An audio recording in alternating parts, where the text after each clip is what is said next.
Hello, આજનો hot topic છે સુખાનુભૂતિ. ખુશીઓના ખજાનાની ચાવી, આનંદનો ઉત્સવ, ગમતાનો ગુલાલ, જિંદગીનો જામ અને સુખાનુભૂતિ એટલે કુદરતની મહેરબાની. ઈશ્વરના ચાર હાથ. જીવનયાત્રાની ભવ્ય સફળતા એટલે જિંદગીની સફળતા. હું doctor Harish Makwana all time happiness YouTube ચેનલમાં આપનું હાર્દિક સ્વાગત કરું છું. સદા સુખી સુખાનુભૂતિ એટલે આપણી જીવનયાત્રાનું અંતિમ લક્ષ્ય અને અંતિમ ધ્યેય. આ પૃથ્વીલોકમાં જન્મેલા દરેક દેહ એ કુદરત અને પૃથ્વીલોકનું ઘનીભૂત સ્વરૂપ છે. એટલે કુદરતની બધી ખૂબી અને અજાયબીઓનો મોટો ખજાનો છે. કુદરતે તેને આપણા શરીરમાં તિજોરીમાં સાચવીને રાખેલ છે.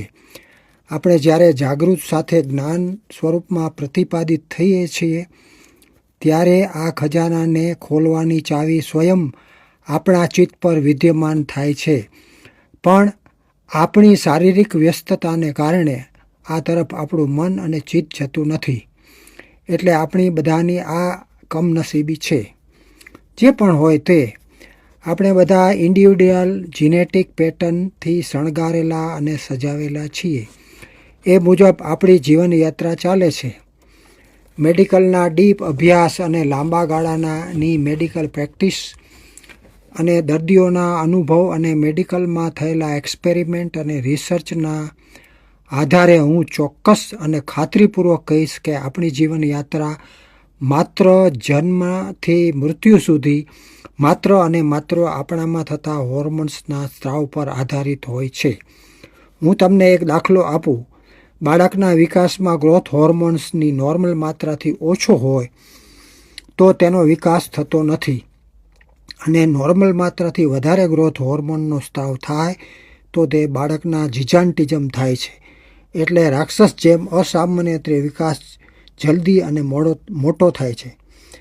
અને એ જ રીતે તબક્કાવાર આપણી જિંદગી હોર્મોન્સના સ્ત્રાવથી કિશોર અવસ્થાથી યુવાવસ્થા, પ્રૌઢ અવસ્થા અને વૃદ્ધાવસ્થામાં પરિણમે છે.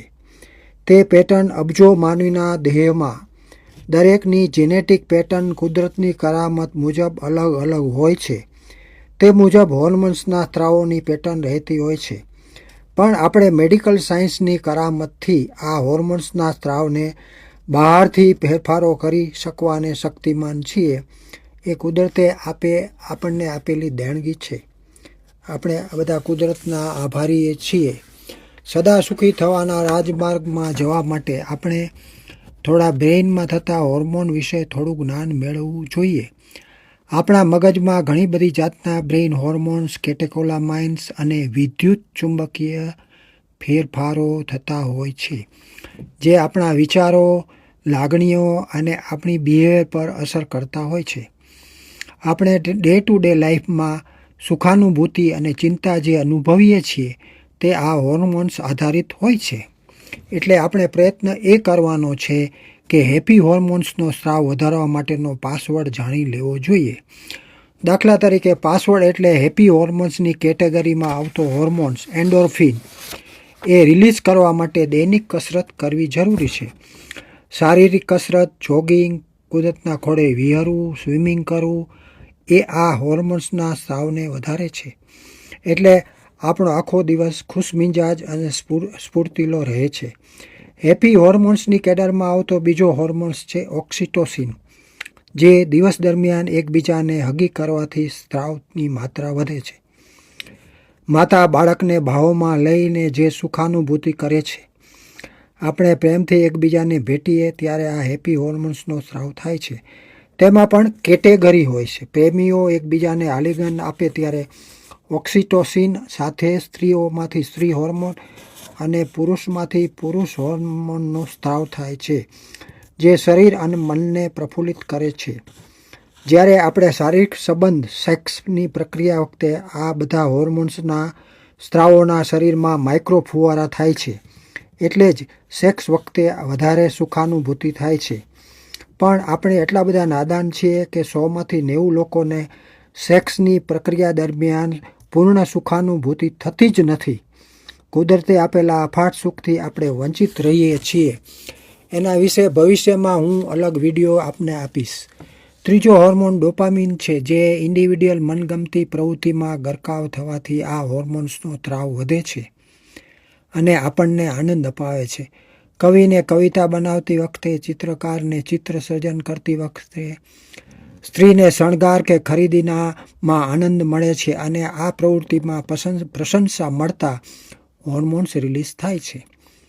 આ કેટેગરીના આગલો હોર્મોન સિરોટિનોન છે, જે સેવાકીય પ્રવૃત્તિ કરો, લોકોમાં આશીર્વાદ મેળવો અને આવી ઘણી ડે ટુ ડે પ્રક્રિયામાં પોઝિટિવ એન્વાયરમેન્ટ મેળવો ત્યારે આ સિરોટિનોન રિલીઝ થઈને આપણને ખુશી આપે છે. આમાં તમારી ભૌતિક જરૂરિયાતો, પૈસા, તમારો કમ્ફર્ટ ઝોન એ દરેકની પર્સનલ મેટર બને છે. એક વ્યક્તિને એક વસ્તુથી આનંદ થાય અને એ જ વસ્તુથી બીજાને દુઃખ થાય. બીજા આવા ઘણા હેપી હોર્મોન્સ છે. દાખલા તરીકે ત્રીજું નેત્ર એટલે આપણી પિનિયલ ગ્રંથિ, જે ચોક્કસ પ્રકારની પ્રક્રિયા કરવાથી કેટલાક ફાઇનલ તબક્કાના હોર્મોન રિલીઝ થવાથી વ્યક્તિ પારલૌકિક સુખાનુભૂતિ કરે છે. આ સમજવા માટે તમારે મારો પિનિયલ ગ્રંથિનો વિશેનો વિડીયો જોઈ લેવો જોઈએ. સાધના અને યોગિક પ્રક્રિયાના અભ્યાસથી કુંડલિની એટલે કે જ્ઞાનતંતુના પ્લેક્સસમાં એક્ટિવેટ થવાથી એક મજાની અનુભૂતિનો એક ચોક્કસ પ્રકારનો સુખ અપાવે છે.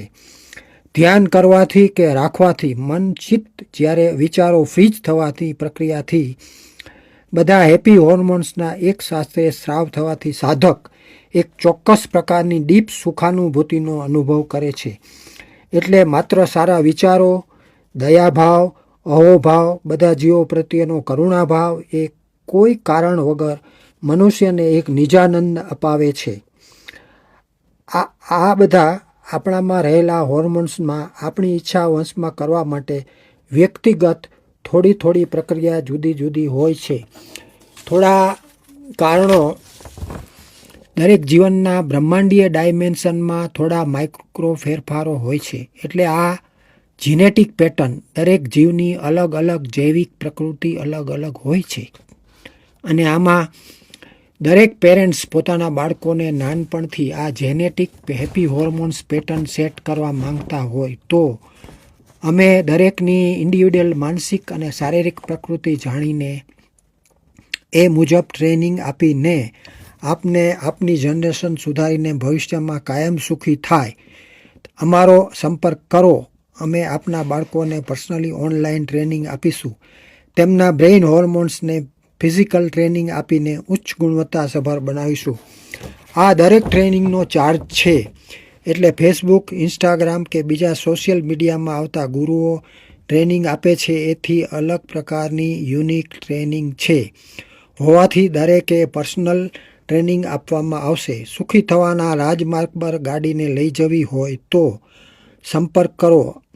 અમે આમાં આપેલ ચાર્જ એ ફ્રી હોસ્પિટલ અને સેવાકીય પ્રવૃત્તિમાં વપરાશે. અમારે તે પૈસા સાથે કોઈ લેવા દેવા રહેતી નથી. જલ્દી કરો. નાના મોટા કોઈ પણ ઉંમરના ઓનલાઈન ચાર્જ ચૂકવી આ હેપી હોર્મોન્સો ઇન્ડિવિડ્યુઅલ પાસવર્ડ જાણવાની પ્રક્રિયામાં જલ્દી જોડાઓ. સમય તમને હાથ તાલી આપી સરકી રહ્યો છે. હરિયપ અસ્તુ. કુદરત આપને સહી રસ્તા પર લઈ જવાનું જ્ઞાન આપે તેવી ભાવના અને તેવી પ્રાર્થના સાથે બોલો શ્રી હનુમાનજી મહારાજ કી જય.